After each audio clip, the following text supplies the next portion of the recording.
Hey everyone, this is Michael again, and welcome to the SmackDown review. And SmackDown tonight was just awful. Awful show tonight. It offered little excitement heading towards WrestleMania, which WrestleMania is next Saturday. And I am not even hyped for WrestleMania. I mean, I like that we're getting fans in attendance at WrestleMania, but I said it before and I'll say it again.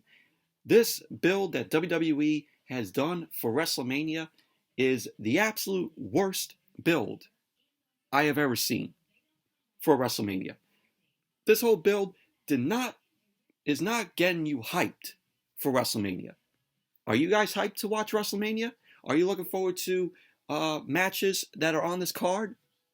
I know some of you are like, no, you guys are not hyped. I mean, you guys are happy to see fans in attendance come back and make some noise.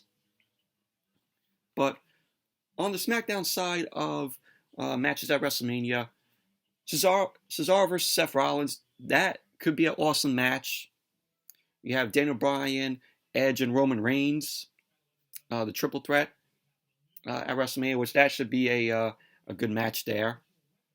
And then you have Bianca versus Sasha.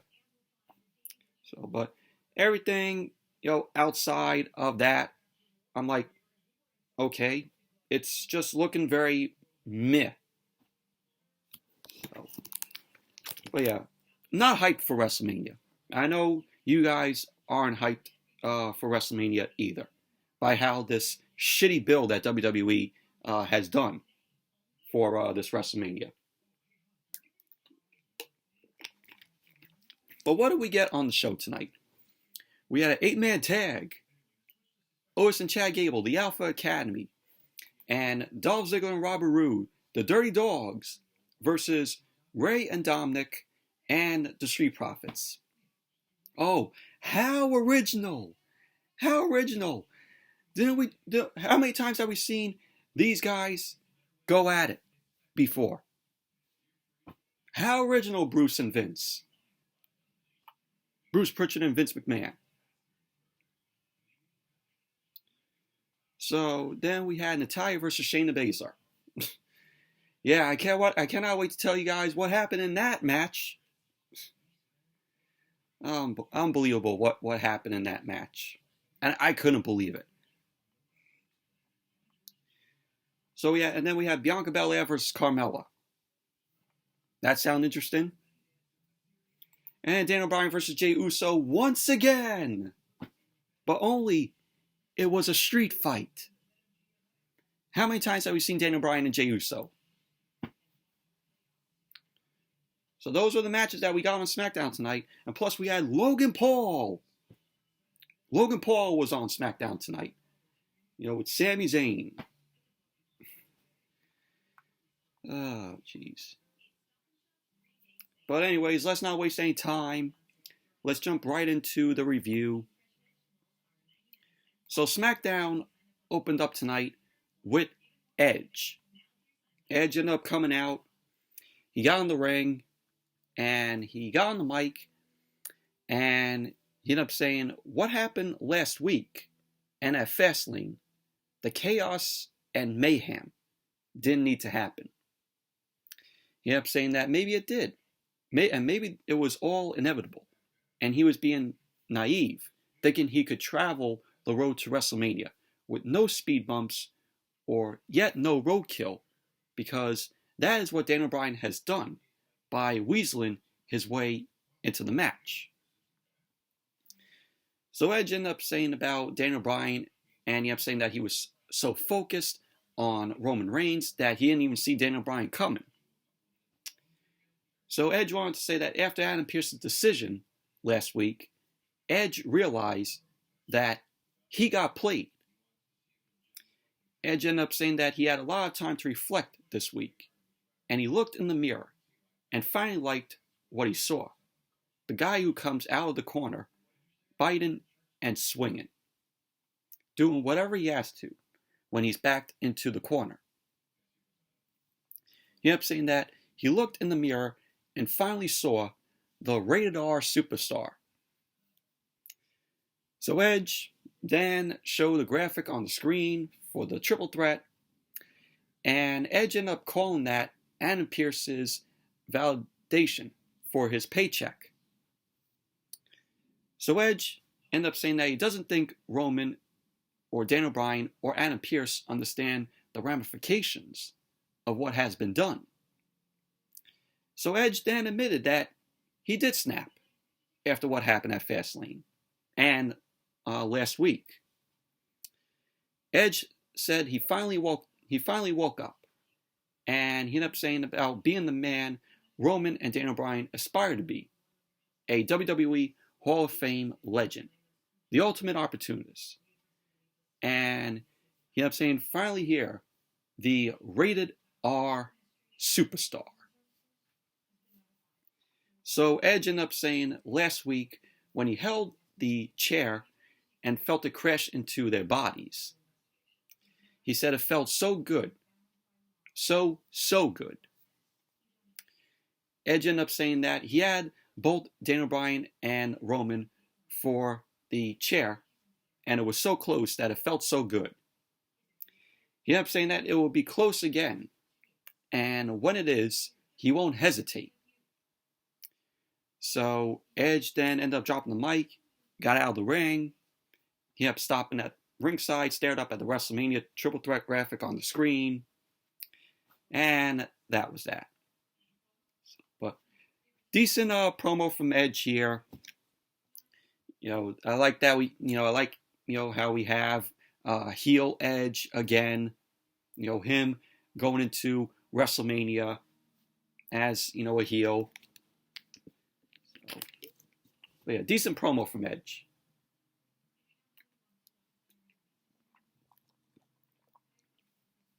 And then when SmackDown came back from commercial, we saw Edge walking backstage. Kayla Braxton ended up approaching him. Kayla Braxton asked Edge for comments on not mentioning the Daniel Bryan and Jey Uso street fight during his promo. So she ended up bringing up people wondering if Jey Uso is just there to take Daniel Bryan out.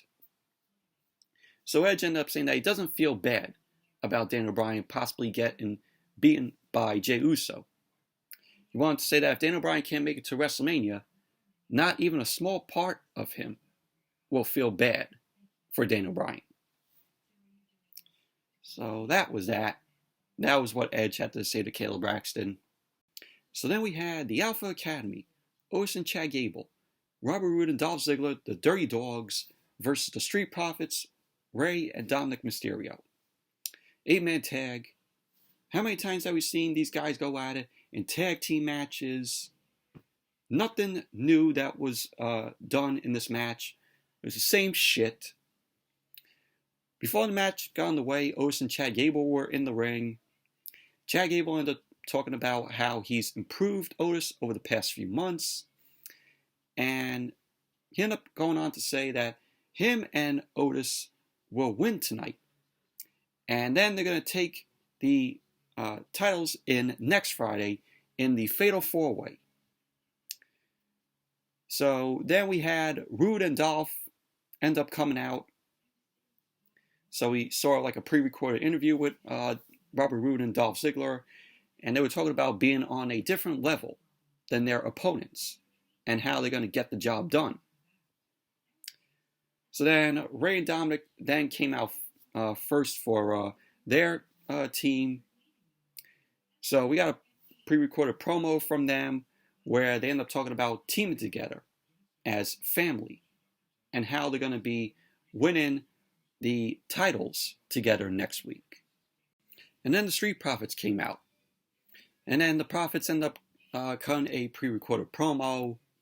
And they end up talking about how they're going to get their titles back next Friday on SmackDown, because next week they're having a special WrestleMania SmackDown, which of course is the go-home show for WrestleMania. So then the match started off with Dolph Ziggler starting off with Dominik. Dolph ended up going right to work, but ended up running into a boot from Dominik in the corner. Dominik then ended up doing a tornado DDT from the second rope.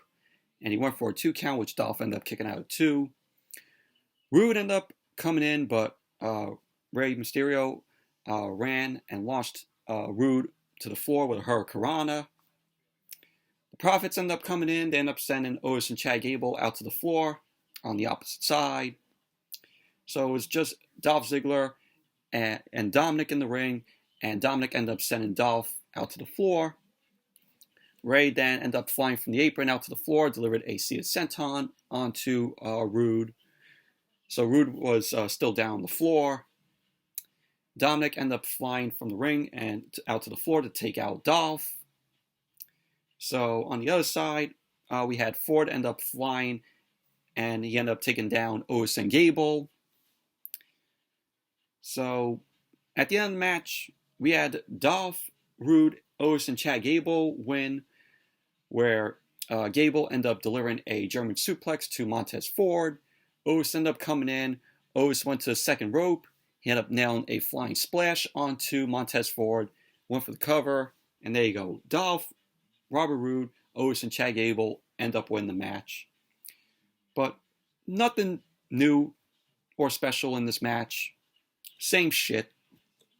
But it was just these teams that have faced before in tag team matches, all them put together in an 8-man tag. How original, Bruce Pritchard and Vince McMahon.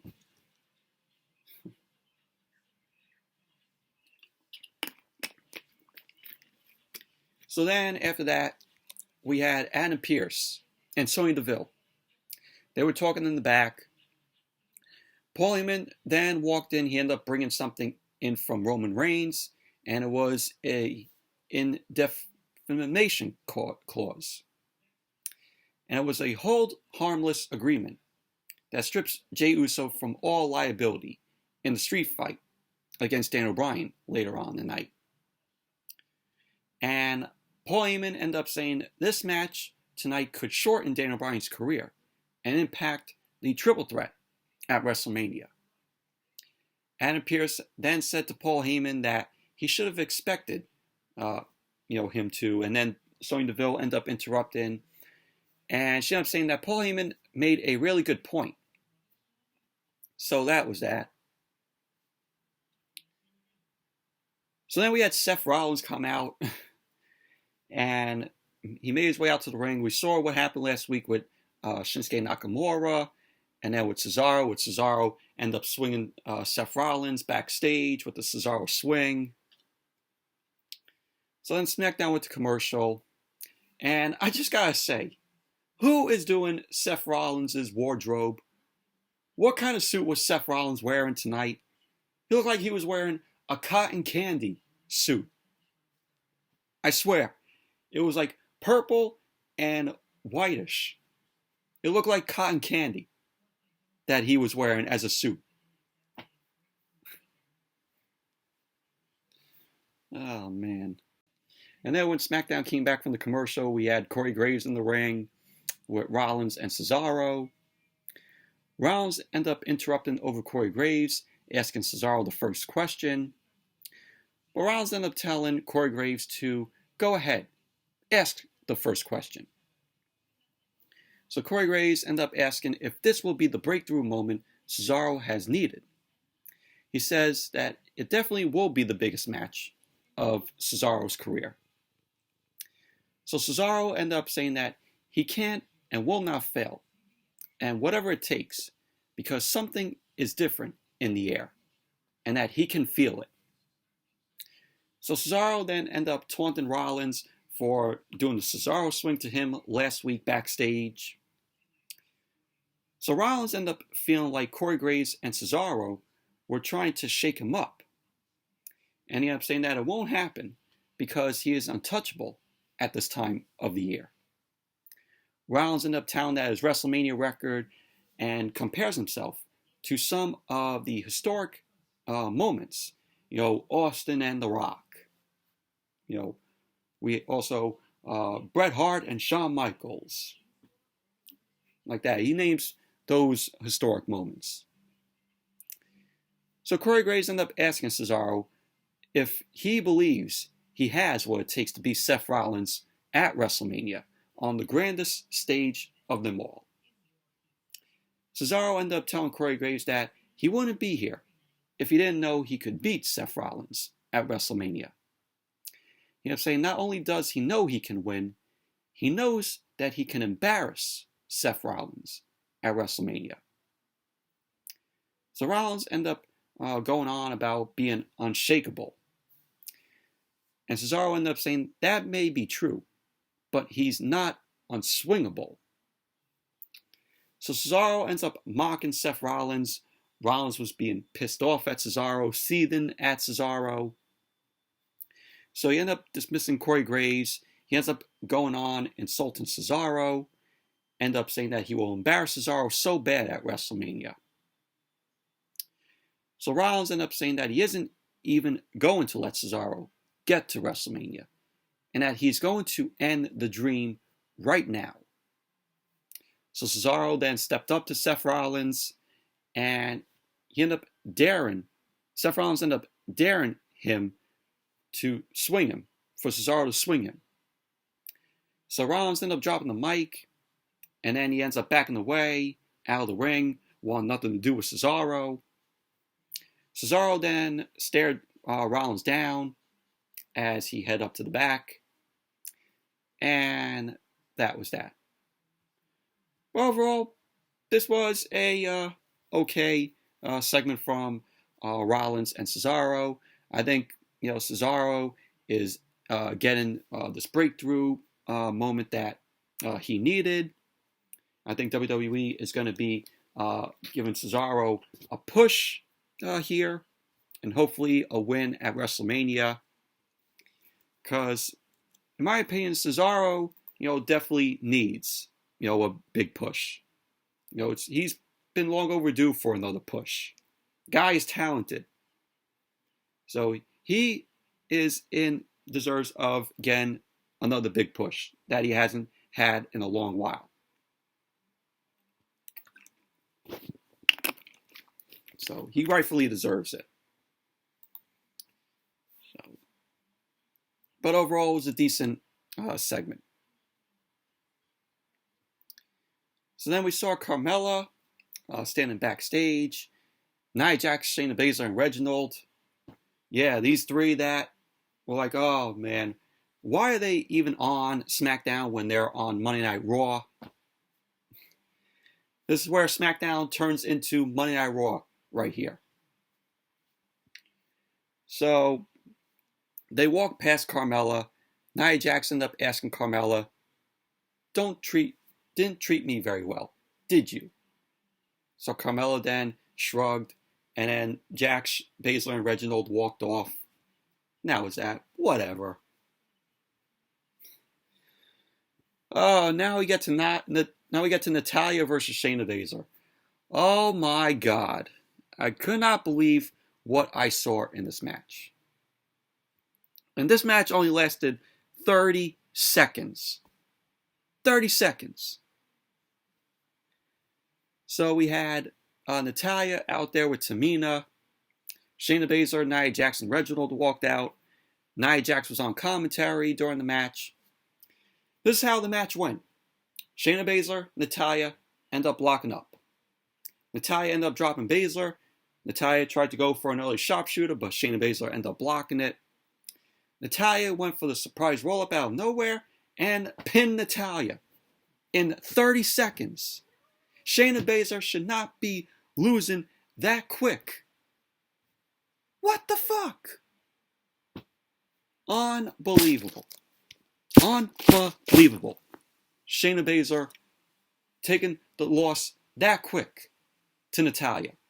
Post-match, we saw Carmella was watching backstage. Nia Jax was shocked at ringside. Nia Jax ended up rushing into the ring, and Nia Jax and Shayna Baszler ended up taking out Tamina and Natalya. The Riot Squad ended up rushing into the ring, Liv Morgan and Ruby Riott. They ended up double teaming on Nia Jax, but Shayna Baszler ended up fighting Liv Morgan and Ruby Riott off.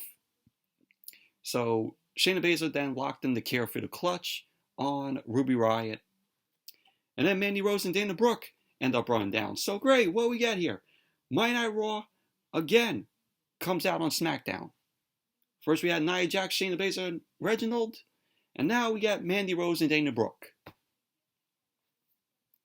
So they end up fighting off Nia Jax and Shayna Baszler. Lana and Naomi came out. Lana and Naomi cleared the ring of Mandy Rose and Dana Brooke. They then started taking out Nia Jax and Shayna Baszler. Lana ended up delivering a crossbody from the top to Shayna Baszler. Naomi ended up taking Nia Jax down. Mandy Rose and Dana Brooke ended up getting dropped by Lana and Naomi.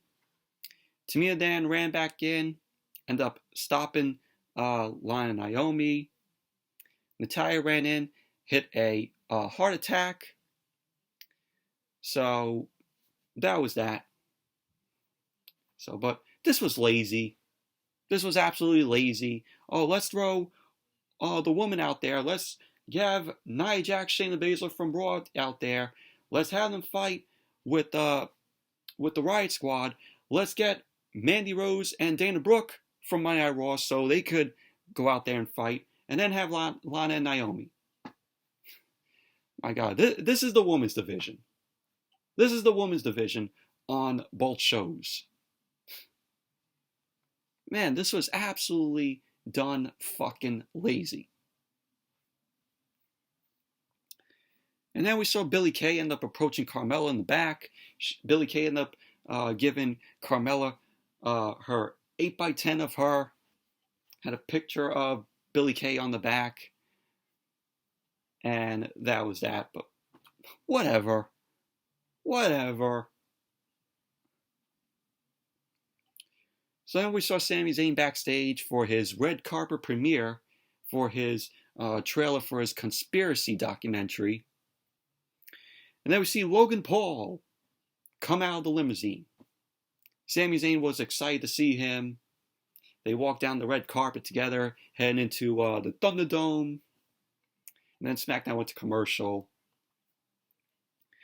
But man, Logan Paul, I don't know why they had to have Logan Paul on the show. Oh, this is just for people to get to watch his YouTube channel because he's a big YouTube star, and for WWE to get more ratings. Like they haven't got in any other big ratings thanks to Bad Bunny on Monday Night Raw. Man. So Sami Zayn came out. Sami Zayn was dressed up in a nice gold tuxedo, which looked really cool. Looked really nice. So the ring was set up with 2 director's chairs and a red apron cover that covers the ring, the mat. So Sami Zayn ended up taking the mic.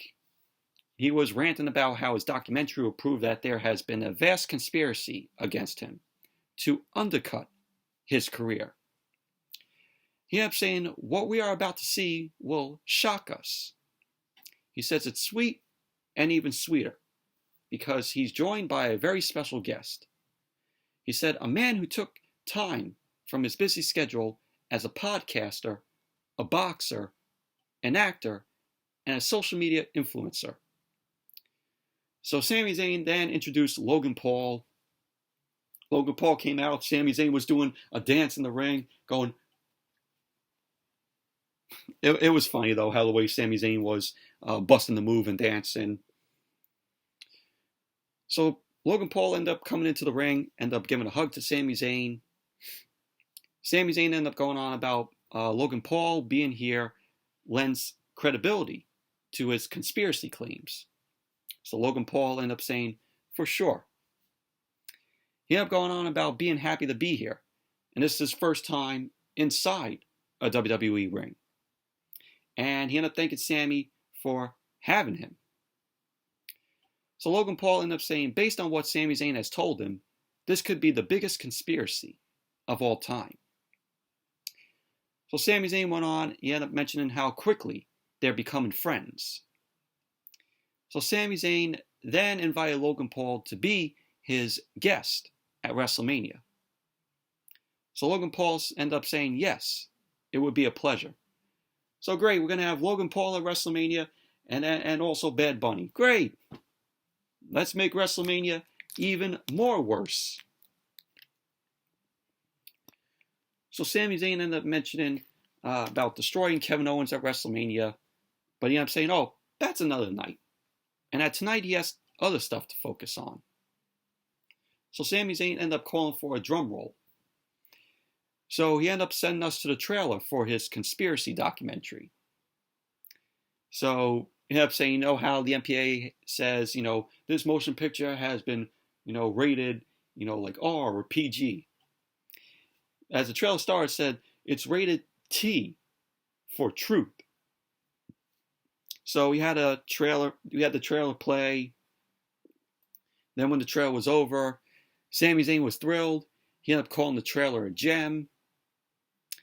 So Sami Zayn then ended up asking Logan Paul for his thoughts on the trailer.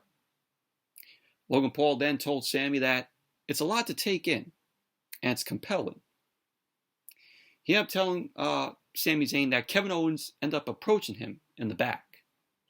He ended up saying that he's known Sami for 15 years, and that there is no conspiracy, and that he's living in another reality, and that he's a little delusional.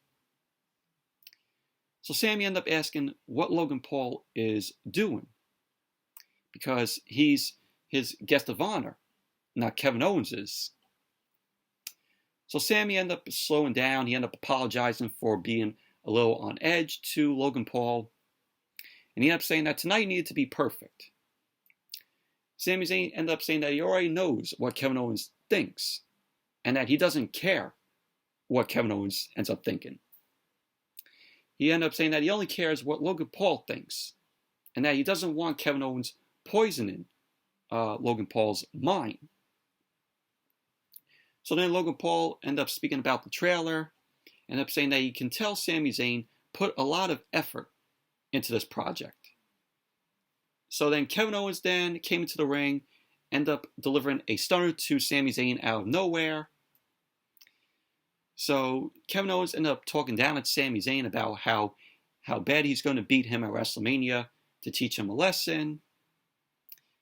So Kevin Owens then ended up getting out of the ring. Logan Paul was shocked in there. He was standing there while Sami Zayn was down. And that was how the segment ended. But Sami Zayn, very entertaining. This whole segment could have been just all Sami Zayn. Them having WWE having Logan Paul there. I'm like, why is Logan Paul there? Sami Zayn should have just did this whole segment by himself. Just having Logan Paul there was just unnecessary, in my opinion. And now we're going to have to see Logan Paul at WrestleMania. Great. Just great.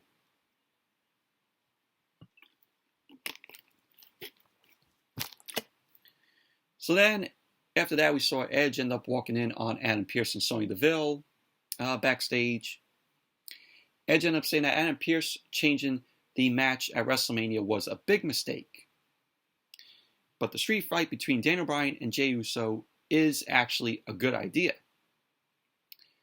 So Edge is letting them both know that he will be on commentary for the street fight match. So that was that. And then we saw Elise Ashton backstage with Kevin Owens. She was asking Kevin Owens about what just happened. Kevin Owens ended up telling Ashton that he was just trying to send a message to Sami Zayn by delivering the stunner. He ended up saying that the same message goes to any and everyone out there, that he can attack any place or time. So then we saw Sami Zayn then end up attacking Kevin Owens out of nowhere, lays out Kevin Owens. Sami ended up yelling that he will see him at WrestleMania. So that was that. Kevin Owens ended up recovering, and Sami Zayn ended up storming off. That was that. So then we had Carmella versus Bianca Belair, which what was funny was when Carmella came out, she had like the curtain ended up dropping, and then she made her way out, and you hear Corey Graves on commentary go, "Oh my God!" Like he was like so into it because, of course, Carmella and Corey Graves are dating. Like Corey Graves sounded like he was having a hard-on commentary. So then Kayla Braxton was backstage with Bianca Belair. Bianca ended up telling Kayla that she is confident about the match tonight against Carmella. And then she's going to WrestleMania to win the SmackDown Women's Championship from Sasha. So that was that. But this match was just meh, in my opinion. So we had Carmella end up attacking Bianca. The match didn't even start. The bell didn't even ring. So Carmella was just attacking Bianca. Started beating her around out to the floor. Carmella then ended up launching Bianca into the ring steps. So Bianca was down while Carmella was taunting her. So SmackDown went to commercial. Now when SmackDown came back, the match was underway. The match started during the break. So Carmella then controlled Bianca into the corner. Bianca ended up turning her around, and Carmella ended up sending Bianca to the corner. Ended up hitting a Bronco Buster on Bianca for a 2 count. So then at the end of the match, Bianca ended up scooping Carmella up. Ended up hitting the KOD. That was it. Bianca Belair ended up winning the match. Post-match, Sasha ended up trying to attack Bianca, but Bianca ended up countering that, and she ended up telling Sasha, "Not today." And then she pointed up at the WrestleMania sign. Sasha then smiled and headed out to the ring to taunt Bianca. Sasha then raised the SmackDown Women's Championship in the air. So that was that. Overall, very meh match from Carmella and Bianca Belair. So then we saw Corbin cut a promo. Corbin, I don't know if any of you know, but I know some of you have if you watched the end of Monday Night Raw. We had Corbin and Bobby Lashley. They ended up taking down Drew McIntyre at the end of Monday Night Raw this week. So Corbin was backstage. He was ranting about being tired of not getting respect on SmackDown. So he ended up saying that he heard Bobby Lashley's offer and decided his time is now. Corbin went on to say that he will take McIntyre out on Monday and then go to WrestleMania to win the WWE Championship. Yeah, you're not taking out Drew McIntyre. Yeah. Corbin, of course, he's a guy that has go-away heat every time he's on TV. He's a channel changer. Every time when Corbin's on TV, you just got to change the channel or mute the TV. Nobody cares about Corbin. So then, Apollo Crews was backstage. We had a pre-recorded promo. Apollo Crews ended up talking about he and his ancestors being disrespected by Big E. So Apollo then ended up challenging Big E to accept a stipulation for their WrestleMania match. And that stipulation will be a Nigerian drum fight. He ended up saying that this is an ancient duel created by his ancestors for those who have been wronged as a way to make things right. He wanted to say that this match, there will be no rules, no limitations, just beatings so loud that it sounds like the beating of drums. So Apollo then went on, he ended up wrapping the promo up about winning the Intercontinental Championship from Big E at WrestleMania. So that was that, but okay, promo from Apollo Crews. Apollo Crews and Big E, the best, thing going on SmackDown aside from, Roman Reigns and Daniel Bryan and Edge. Even though, their match at Fastlane was a disappointment. I think their WrestleMania match will be a whole lot better than the match that we saw at Fastlane.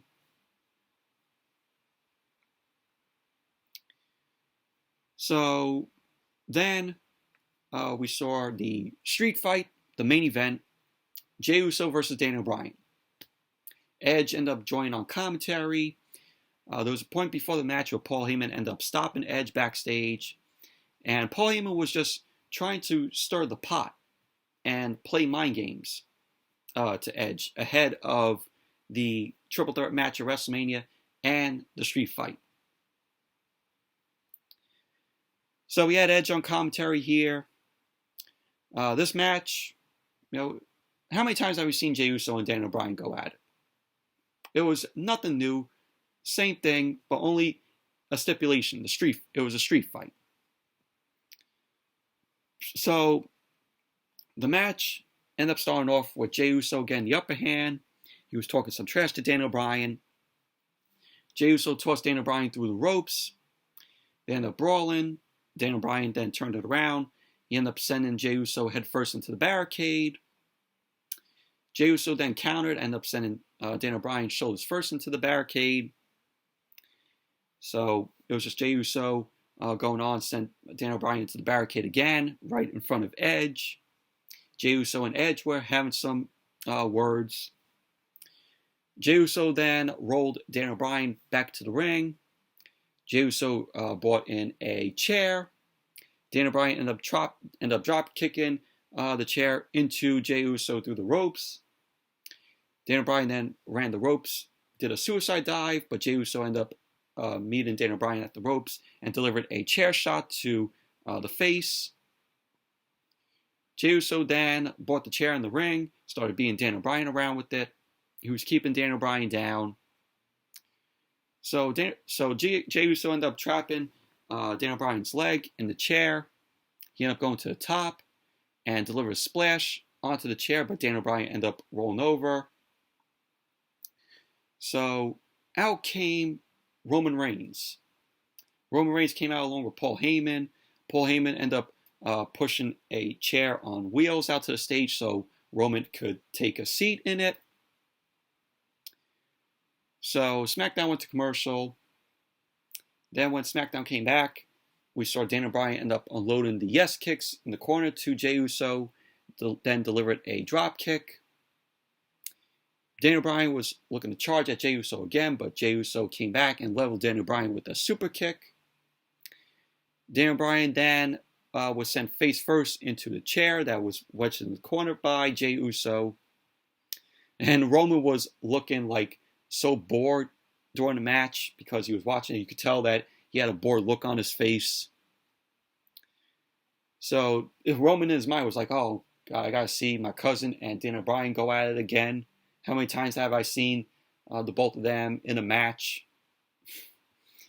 I could tell that was what he was thinking in his head. So Jey Uso ended up going under the ring, ended up bringing in a steel chain out from under the ring. He ended up dropping Daniel Bryan with the chain. Jey Uso ended up yelling at Daniel Bryan to get up. So Jey Uso then delivered another shot to the face with the chain to Daniel Bryan. So Reigns and Paul Heyman were shown they liked what they saw what Jey did with the chain. So Jey Uso ended up going back to the top. Daniel Bryan ended up kicking out of a frog splash. So we had Daniel Bryan end up staring over at Edge. He then brought a chair from under the ring. Daniel Bryan was then unloading chair shots onto Jey Uso right in front of Edge. So Daniel Bryan then slammed Jey Uso's face into the table, into the announce table over and over. Daniel Bryan ended up bringing Jey Uso back in and went to the top and delivered a missile drop kick. So Daniel Bryan then ended up doing the yes kicks to Jey Uso. He was delivering more big kicks and then a roundhouse kick to nail Jey Uso. So Daniel Bryan then ended up grabbing the chain, ended up wrapping the chain around his arm. Daniel Bryan ended up mounting Jey Uso from behind, started unloading on him with elbow strikes from the chain. So Daniel Bryan then applied the S-lock onto Jey Uso.